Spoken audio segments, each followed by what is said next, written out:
Good morning. It's February 24th, 2022. This is To My Liberal Friends, and I'm John Haddo. Last night, Russia invaded Ukraine, something everybody's been anticipating, and Vladimir Putin made it clear that if anybody interferes from the West, they will face severe consequences like anything they've not known.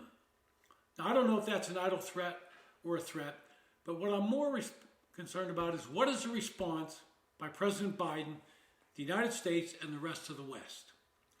Now, we all know that President Biden has now said we're not going to certify Nord Stream 2, but yet a month ago, when Senator Cruz tried to block it, he was opposed to that and got Democrats in Congress to block that. This week, Republicans proposed severe sanctions on Russia, and once again, Democrats blocked those sanctions. Today, President Biden will address the nation and announce that he's going to impose more severe restrictions and sanctions on Russia. Well, here's some of the things that I think they ought to do. First, freeze all Russian accounts in the United States and the West. Any oligarch from Russia who has money in the West, that money should be frozen immediately, and then announce we're going to take that money and use it for reparations for damage in Ukraine. Second, any student from Russia currently enrolled in a university in the United States or any Western NATO country should immediately be expelled and sent home.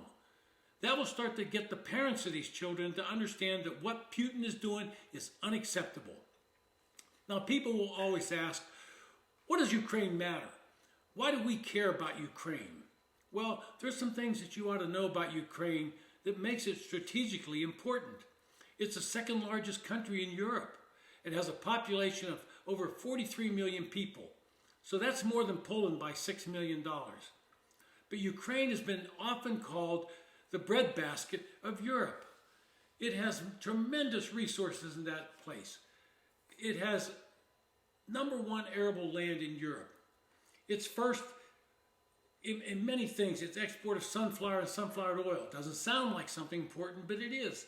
It's second place in the world in barley production and fourth in barley exports. It's the fourth largest producer of potatoes in the world.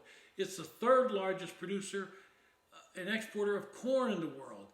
It's the fifth largest rye producer, the fifth largest in beef production, and eighth place in wheat exports around the world.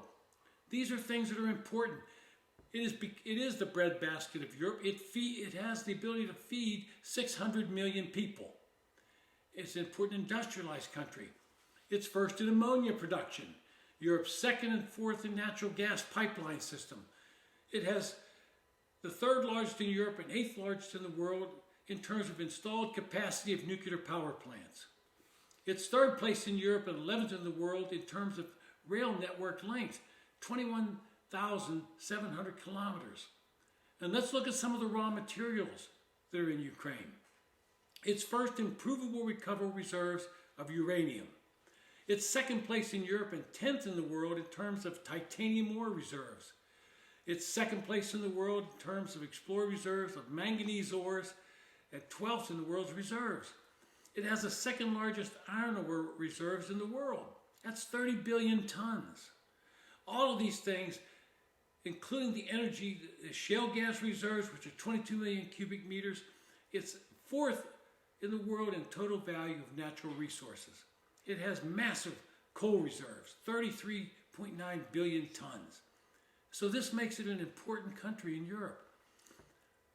And if we think we're going to let Russia just walk in and take it over, what kind of signal does that send? So I've suggested some sanctions that are pretty harsh on the oligarchs that support him up. I would also send a strong and clear message to President Xi in China. I would say it's time to denounce Russia's aggression. And if you don't, you're going to start seeing sanctions. If you don't denounce this and get on board with stopping this aggression, then maybe there's going to be less trade between the United States and China. Maybe we're going to freeze some of your billionaire accounts in the West.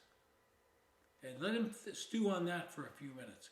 Because you can bet he's looking over at Taiwan thinking, if they don't do anything in Ukraine, then I've got a clear path to taking Taiwan whenever I want.